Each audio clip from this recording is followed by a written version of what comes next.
نحمده ونصلي على رسوله الكريم أما بعد فأعوذ بالله من الشيطان الرجيم بسم الله الرحمن الرحيم ربي اشرح لي صدري ويسر لي أمري واحلل عقدة من لساني يفقهوا قولي ربي زدني علما۔ السلام علیکم۔ آج انشاءاللہ تعالی ہم اپنا لیسن نمبر 5 یعنی کہ حضرت ابراہیم علیہ السلام کا قصہ پڑھیں گے۔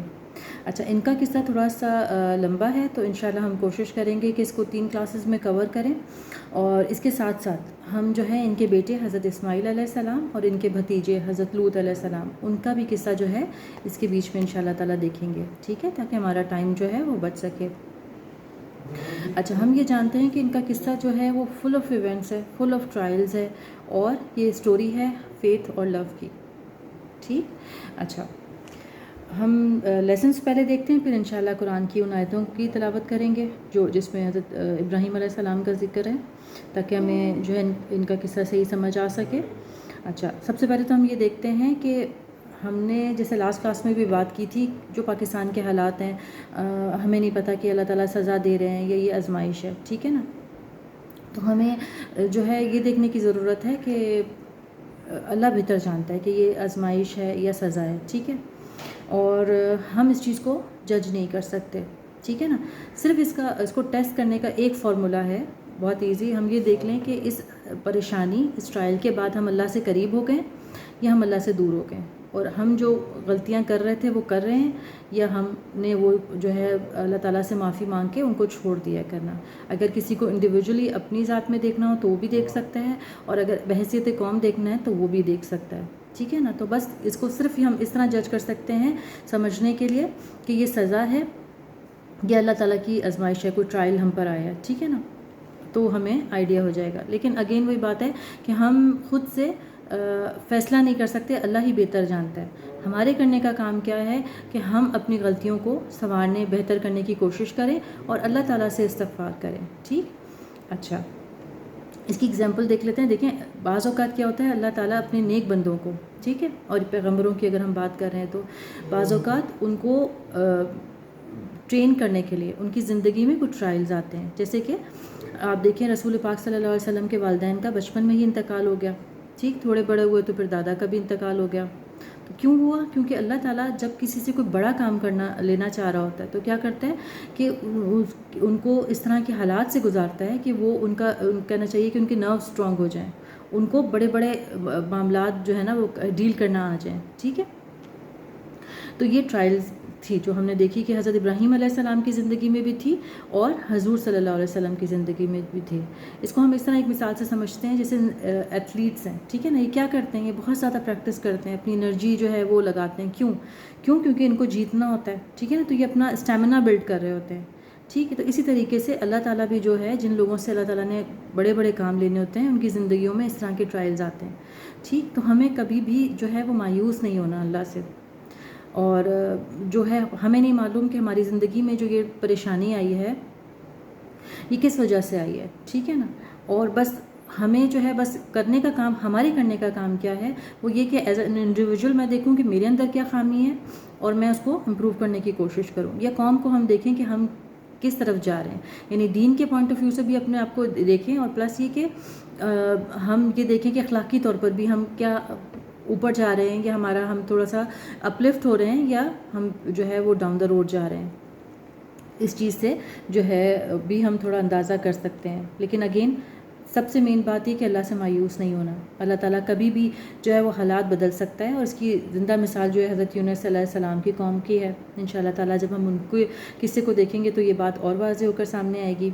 اچھا، سیکنڈ یہ کہ ہم یہ دیکھتے ہیں کہ ہماری زندگی میں اگر کچھ ٹرائلز آ رہی ہیں، ٹھیک ہے، تو ہم کہتے ہیں کہ کیوں آ رہی ہے، مطلب میں تو اتنے اچھے کام کر رہا ہوں پھر بھی میرے سامنے نہیں آ رہا، تو پھر ہمیں حضرت ابراہیم علیہ السلام کا قصہ دیکھ لینا چاہیے، ٹھیک۔ ان کی لائف میں اتنی ٹرائلز تھیں، لیکن کیا تھا کہ اللہ تعالیٰ تو دیکھیں، ہم ایک نیکی بھی کرتے ہیں نا، ذرا بھی بھر کی بھی ہم نے نیکی کی ہے تو اللہ تعالیٰ جو ہے وہ الشکور ہے، ایسا نہیں کہ وہ بھول جائے گا، ٹھیک ہے نا۔ تو اللہ تعالیٰ نے یاد رکھی ہوئی ہے، اور یہی مثال ہم حضرت ابراہیم علیہ السلام کے قصے میں دیکھیں کہ ان کی اولاد میں اللہ تعالیٰ نے برکت ہی برکت رکھ دی، ٹھیک۔ حضور صلی اللہ علیہ وسلم کہتے تھے کہ میں اپنے باپ حضرت ابراہیم علیہ السلام کی دعا کا نتیجہ ہوں، یعنی بعض اوقات کیا ہوتا ہے کہ ہم نہیں دیکھتے کہ ہم کہتے ہیں کہ ہم نیکی کر رہے ہیں، بٹ ہماری زندگی میں تو اس طرح کی چیزیں نہیں آ رہی. تو کیا ہوتا ہے کہ اللہ تعالیٰ بہتر جانتا ہے کہ کب جو ہے وہ اس نے وہ چیزیں جو ہے وہ برکت رکھنی ہے، کس وقت رکھنی ہے، ہم اس کو نہیں جانتے. یہ اللہ تعالیٰ کی مشیت ہے. ٹھیک. تو کیا ہے کہ اللہ تعالیٰ نے مکے کو جو ہے وہ امن کا شہر بنا دیا، اور ان کی اولاد میں جو ہے پیغمبری رکھ دی. یعنی اس کے بعد جتنے بھی پیغمبر آئے وہ ان کی ہی نسل میں سے تھے، اور کتاب اور پیغمبری بس ان تک تھی.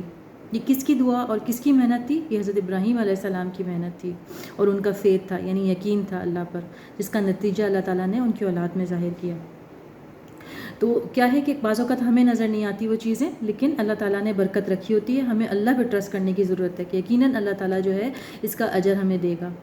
اچھا، اس کے علاوہ ہم دیکھتے ہیں کہ اگر اچھی صحبت کا اثر، ٹھیک ہے، یہ بھی ہمیں اس قصے سے ملتا ہے. وہ کیسے کہ نہ حضرت ابراہیم علیہ السلام کا جو فیتھ تھا، نہ صرف یہ کہ آپ نے معجزے دیکھے، بلکہ آپ کے آس پاس جو لوگ تھے، ان کی ازواج، ان کے بیٹے، آپ دیکھیں کہ انہوں نے بھی اللہ تعالیٰ کو یعنی کہنا چاہیے کہ معجزوں کو دیکھا. انشاءاللہ تعالیٰ جب ہم آگے ایک ایک کر کے دیکھیں گے چیزیں، حضرت حاجرہ کا قصہ یا حضرت سارہ کا، تو انشاءاللہ تعالیٰ یہ بات ہمیں اور مزید جو ہے وہ سمجھ آ جائے گی. اچھا، اس کے بعد ہم دیکھتے ہیں کہ حضرت ابراہیم علیہ السلام جو تھے وہ اپنی ذات میں ایک پوری امت تھے. کیا اس سے کیا مطلب ہے میرا؟ اس سے مطلب یہ ہے کہ جو کام پوری امت کرتی ہے، ان اکیلے نے یہ کام کر دکھایا. یعنی اتنے، اور بعض اوقات میں سوچتی ہوں کہ کیا کمبینیشن ہے ان کی ذات میں، کہ ایٹ دا سیم ٹائم کہ اتنے سافٹ ہارٹ ہیں، اور اس کے ساتھ ساتھ ان کے ایسے اسٹرانگ نروز ہیں کہ یہ اکیلے ہیں، لوگ ان کو آگ میں ڈال رہے ہیں، پوری کی پوری قوم جو ہے وہ ان کے خلاف ہے، لیکن یہ کہ ان کا فیتھ اس طرح کا کہ کہتے ہیں نہیں، بس حسبنا اللہ و نعم الوکیل، بس میرے لیے اللہ ہی کافی ہے. تو یہ کیسے کمبینیشن ہے؟ ہم نے دیکھا کہ بعض لوگ جو بہت نرم مزاج ہوتے ہیں، وہ تو کسی کی کہنا چاہیے نا کہ بالکل کسی کی چوٹ بھی نہیں دیکھ سکتے، اتنے مطلب کہنا چاہیے کہ جو سافٹ ہارٹڈ ہوتے ہیں وہ اس طرح نہیں کر سکتے بہت ساری چیزیں، اتنی سخت فیصلے، اتنی ساری چیزیں نہیں کر سکتے. اور جن کو ہم نے اسٹرانگ دیکھا ہے، بعض اوقات ان میں تھوڑی سی ہم دیکھتے ہیں سختی آ جاتی ہے، ٹھیک ہے نا. بس ہوتا یہ کہ حالات لوگوں کو اس طرح بنا دیتے ہیں، کسی کو نرم اور کسی کو سخت، ٹھیک ہے نا. لیکن یہاں یہ جو کمبینیشن دیکھ رہے ہیں ہم، اور خود اللہ نے کہا، انشاءاللہ ہم جب آیتیں دیکھیں گے تو دیکھیں گے اس میں سے کہ اللہ تعالیٰ کہہ رہے ہیں کہ تم بہت رحم دل جو ہے وہ واقع پیدا، مطلب اللہ تعالیٰ نے تمہیں بنایا ہے. سیکنڈلی، حضرت ابراہیم تو مشہور تھے مہمان نواز ہونے کے، یعنی اب جب مہمان ان کے گھر آتے تھے تو اس قدر خاطر کرتے تھے وہ کہ ان کا باقاعدہ لوگ ان کو اسی طرح پہچانتے تھے کہ بہت مہمان کرتے ہیں. انشاءاللہ جب ہم آگے حضرت سارہ کا جب ہم آگے پڑھیں گے ہجرت کے بعد کا واقعہ، تو اس میں ہمیں یہ چیز اور مزید کلیئر ہوگی. جب حضرت لوط علیہ السلام کی قوم کی طرف جب عذاب آیا تھا تو فرشتے ان کے گھر آئے تھے اور انہوں نے ان کی دعوت کی تھی. تو انشاءاللہ تعالیٰ یہ چیز مزید آپ کو وہاں کلیئر ہوگی. اچھا، اس کے علاوہ حضرت ابراہیم کی پرسنالٹی میں ہم ایک چیز اور دیکھتے ہیں، بہت جینیس تھے، بہت عقل مند تھے. یعنی بچپن سے ہی، بہت چھوٹی عمر سے ہی انہوں نے ان چیزوں کو آبزرو کرنا شروع کر دیا تھا کہ جب وہ یعنی خود دیکھتے تھے ان کے گھر میں، کیونکہ ان کے باپ جو تھے وہ بت فروش تھے، یعنی بت بنا کے بیچتے تھے. تو انہوں نے دیکھا کہ یہ تو ہم خود اپنے ہاتھوں سے بناتے ہیں اور یہ ہمیں جواب بھی نہیں دے سکتے، نہ یہ ہماری بات سن سکتے ہیں، اور ہم ان سے مانگ رہے ہیں. ٹھیک. تو ان کو یہ بہت بچپن سے یہ چیزیں جو ہے نا وہ سمجھ میں آنا شروع ہو گئی تھیں. یعنی اس کو ان نٹشل ہم کہیں تو وہ بہت ہی جینیس تھے. لاجک سے چیزوں کو سمجھا، پہلے چاند کو دیکھا، پہلے ستاروں کو دیکھا، انہوں نے کہا نہیں، یہ معبود نہیں ہو سکتے. اچھا، ان کی قوم جو تھی اس کے بارے میں ایک چیز یہ کہ بیبیلون میں رہتے تھے، عراق کے ایک شہر میں.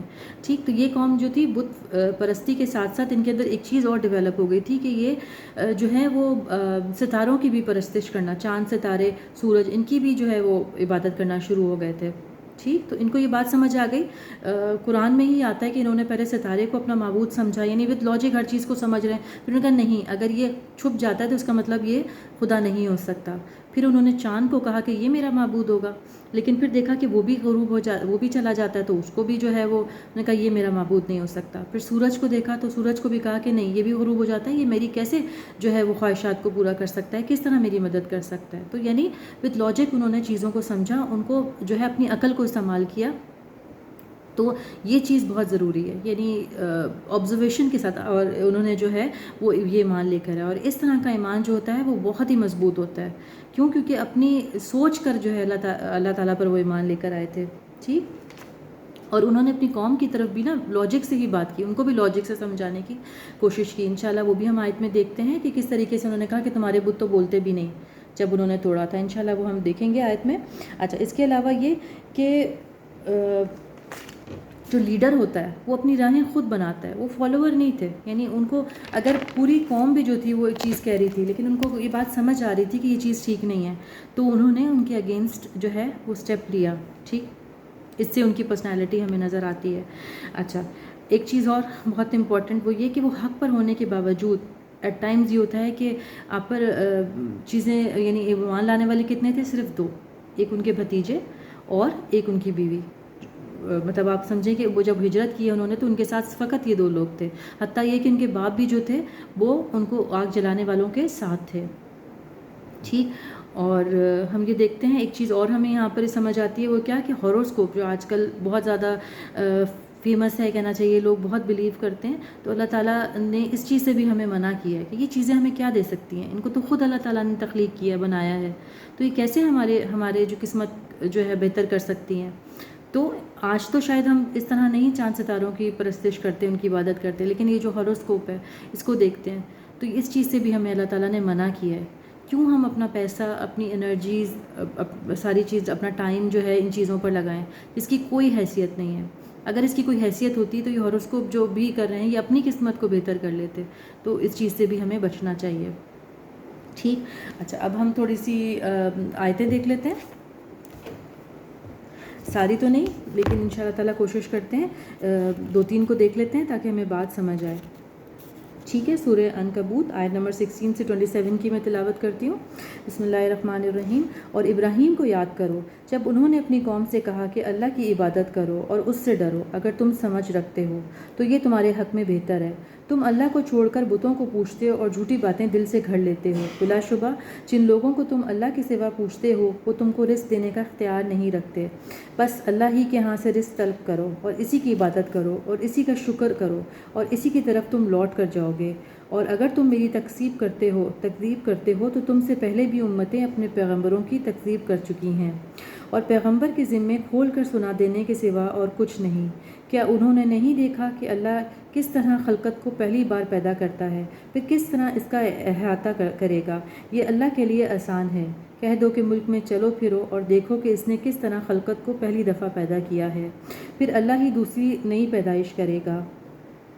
بے شک اللہ ہر چیز پر قادر ہے, وہ جسے چاہے عذاب دے اور جس پر چاہے رحم کرے, اور اسی کی طرف تم لوٹائے جاؤ گے. اور تم اس کو نہ زمین میں عاجز کر سکتے ہو نہ آسمان میں, اور نہ اللہ کے سوا تمہارا کوئی دوست ہے اور نہ مددگار.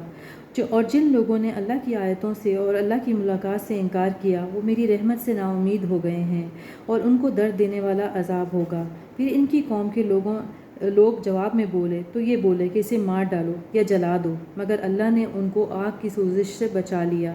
جو لوگ ایمان رکھتے ہیں ان کے لیے اس میں نشانیاں ہیں. اور ابراہیم نے کہا کہ تم اللہ کو چھوڑ کر بتوں کو لے بیٹھے ہو صرف دنیا کی زندگی میں باہم دوستی کے لیے, مگر پھر قیامت کے دن تم ایک دوسرے کی دوستی سے انکار کرو گے اور ایک دوسرے پر لعنت بھیجو گے, اور تمہارا ٹھکانہ دوزخ ہوگا اور کوئی تمہارا مددگار نہ ہوگا. بس ان پر ایک لوط علیہ السلام ایمان لائے.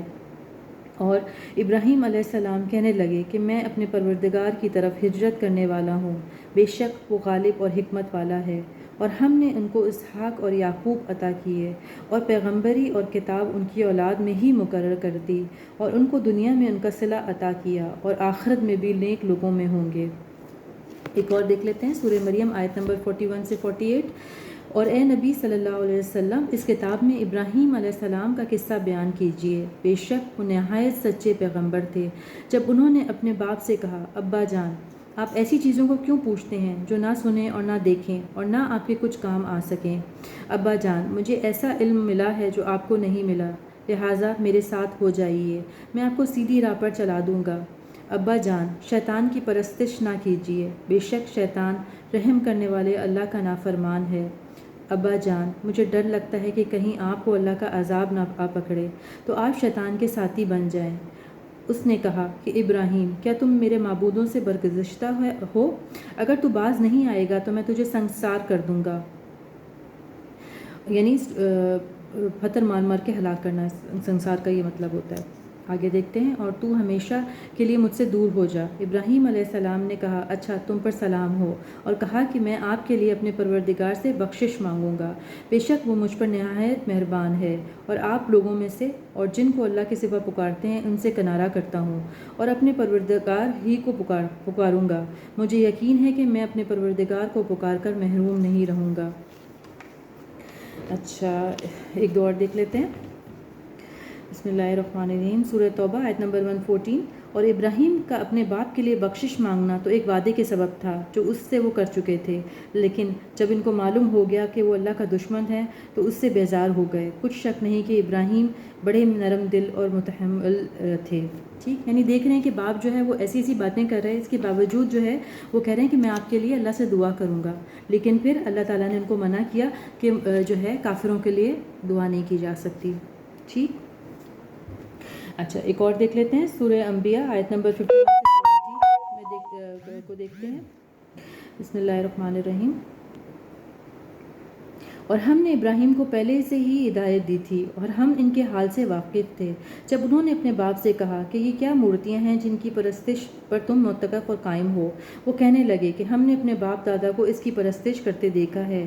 ابراہیم نے کہا تم بھی گمراہ ہو اور تمہارے باپ دادا بھی سرئی گمراہی میں پڑے رہے۔ وہ بولے کیا تم ہمارے پاس واقعی حق لائے ہو یا ہم سے کھیل کی باتیں کرتے ہو؟ ابراہیم نے کہا نہیں، بلکہ تمہارا پروردگار آسمانوں اور زمین کا پروردگار ہے جس نے ان کو پیدا کیا ہے، اور میں اس بات کا گواہ اور اسی کا قائل ہوں۔ اور اللہ کی قسم جب تم پیٹھ پھیر کر چلے جاؤ گے تو میں تمہارے بتوں سے ایک چال چلوں گا۔ پھر ان کو توڑ کر ریزہ ریزہ کر دیا، مگر ایک بڑے بت کو نہ توڑا تاکہ وہ اس کی طرف رجوع کریں۔ کہنے لگے کہ ہمارے معبودوں کے ساتھ یہ معاملہ کس نے کیا؟ وہ تو کوئی ظالم ہے۔ لوگوں نے کہا کہ ہم نے ایک جوان کو ان کا ذکر کرتے سنا ہے، اس کو ابراہیم کہتے ہیں۔ وہ بولے کہ اسے لوگوں کے سامنے لاؤ تاکہ وہ گواہ رہیں۔ جب ابراہیم آئے تو بت پرستوں نے کہا کہ ابراہیم ہمارے معبودوں کے ساتھ یہ کام بھلا تم نے کیا ہے؟ ابراہیم نے کہا نہیں، بلکہ یہ ان کے اس بڑے بت نے کیا ہوگا، اگر یہ بولتے ہیں تو ان سے پوچھ لو۔ انہوں نے اپنے دل میں غور کیا تو آپس میں کہنے لگے بے شک تم ہی بے انصاف ہو۔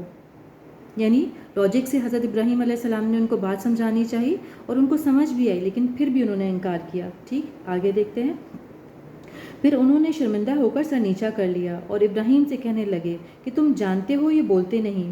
ابراہیم نے کہا پھر تم اللہ کو چھوڑ کر ان چیزوں کو کیوں پوچھتے ہو جو تمہیں نہ کچھ فائدہ دے سکیں اور نہ نقصان پہنچا سکے؟ تف ہے تم پر اور جن کو تم اللہ کے سوا پوچھتے ہو ان پر بھی، کیا تم عقل نہیں رکھتے؟ تب وہ کہنے لگے اگر تمہیں اس سے اپنے معبودوں کا انتقام لینا اور کچھ کرنا ہے تو اس کو جلا دو اور اپنے معبودوں کی مدد کرو۔